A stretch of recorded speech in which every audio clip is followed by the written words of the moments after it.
Hey, what is up everyone? Welcome back to our YouTube channel. So for today's video, I'm going to teach you how to edit forms on Fresha.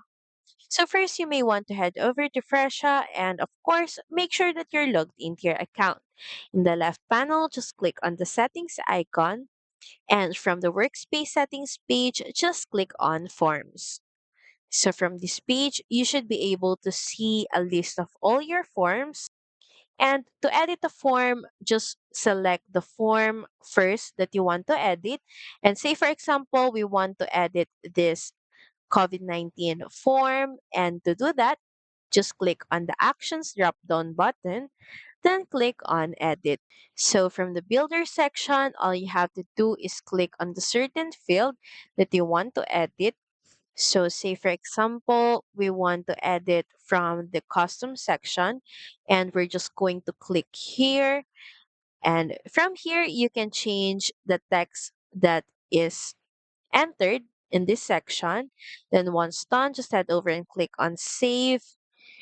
And you can also change questions on this form, change the answer type or item and the question, and if this question is required or not.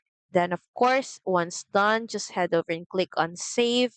You can also add a new question or item, select from the answer types and items, then proceed by clicking on Add. And heading back from the top, you can also see a preview on how your form will look like for your viewers and clients. Then, once done with this section, you can proceed to the next step. And to finalize everything, all you have to do is fill in the consultation form details, starting with the consultation form name and if this form will automatically be sent to clients to fill out before their appointment, or you decide when to send this to your clients.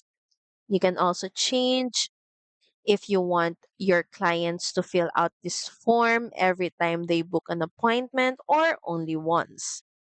Then once everything is done in this section, you can proceed by clicking on save. So that's pretty much it. Thank you very much for watching this video. I hope that you find this video helpful. And if you do, please don't forget to like, share, and subscribe to the channel. And I will see you again on the next one. Bye!